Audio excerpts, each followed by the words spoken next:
Let's take a look at a beautiful Japanese-made watch here, designed by Hajime Asaoka, a very well-known, very well-respected Japanese watchmaker who creates custom high horology pieces, and some of his watches sell for over six figures.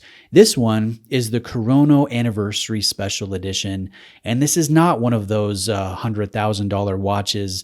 This is under his, I guess you could say, higher production brand name, Kurono Toyko. And this is a way for Hajime Asaoka to get one of his designs out to the market, out to the public, but at a more inclusive price, but still done in fairly limited numbers. And honestly, they have become very collectible. This lovely metallic coral dial that looks so beautiful was only offered during a 10-minute window for pre-order in May of last year. 10 minutes and it sold out. Now, here's the interesting part. We don't know how many Hajime Asaoka actually produced in this coral color.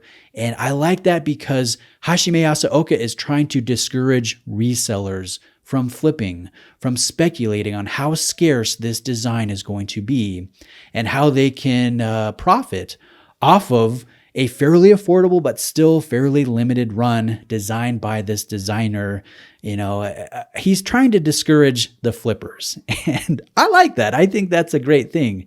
Now, one of the reasons why they've had to do that is the first colorway, the Mori Green colorway, had a production run of under 300 watches. And that one retailed, it was exactly the same as this, just done in green, but that one retailed for just under $2,000 and traded anywhere from, it went up to $8,000 at one point. I think right now it's trading for just under $5,000. But needless to say, the appreciation factor has really garnered the interest of opportunistic individuals who just want to profit and make a quick buck. And so this one, we don't know how many were produced. And this is something else that's pretty awesome. Let me show you the Celadon colorway. We'll go to their website. This is kind of the turquoise colorway. And I love these allocation conditions for this Celadon color. It says duplicated buyers will be denied so that they can only order one. And any warranty claim within the first 6 months will be rejected if the person claiming warranty work is not the original purchaser with their name on the warranty card. And anyone of this Celadon colorway found for sale on the secondary market, I'm assuming, if the serial number is visible in a picture, if it's found within the first 6 months for sale, that warranty will be voided. So taking these types of steps to discourage the secondary market, that appreciation, that hype, I think is really cool. I like to see this, and I think a lot of you will agree with me. I guess we could call it some form of horological justice, right? So let's talk about this specific watch, this metallic coral dial, much different from a salmon dial, which you might find from a different brand, a mass-produced brand. This dial color is inspired by the Japanese crested ibis, a bird. And that bird is regarded as a very positive symbol in Japanese culture, a symbol of happiness, a symbol of good fortune. And the color is pretty similar. The plumage of that bird is pretty similar to the metallic coral color of this dial.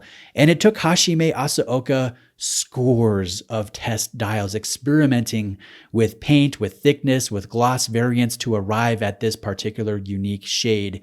And here's the best part. It really changes depending on the light environment that you find yourself in. So in cooler light and bluer light and bright light, you see a little bit of purple and it's brighter. But then you go into warm light or yellowish light and you notice the golden hues. And I like how this changes. It's brighter in some lights, it's darker in other lights, it's more purple in different lights, and then it's more gold in others, all with that coral or that kind of cherry color that it's very beautiful. Now let's go in on the dial and take a look at the detail work. This one has excellent detail work, and I might say very good finishing. So in addition to that unique shade on the dial, notice the long, high polished hands. The hour hand to me looks like an elongated leaf style and shape, and the minute hand to me is reminiscent of a pen nib, and really they look very sharp. There are high polished linear appliques at the cardinal positions on the dial. And I really enjoy those 3 polished rings and how those work well with the classic railroad piano index track.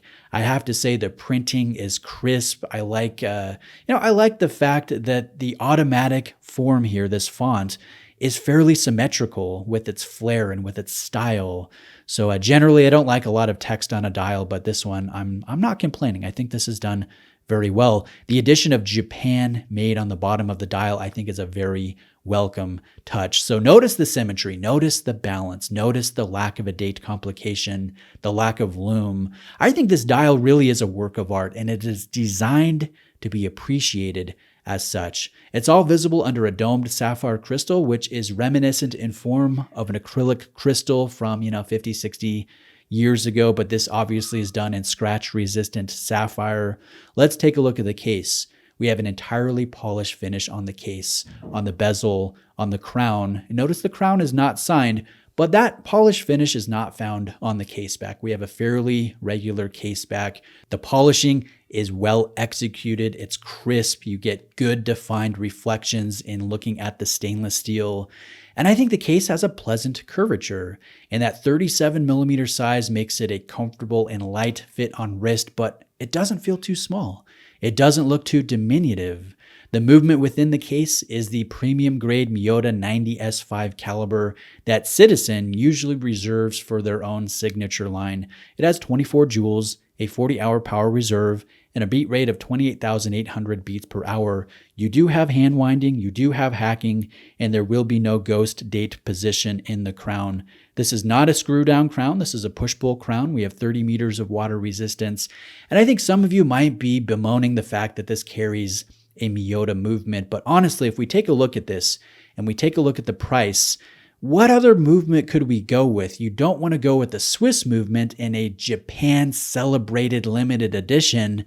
So I think this higher end Miyota is the most appropriate movement selection for this price segment. And I'm not going to complain about that.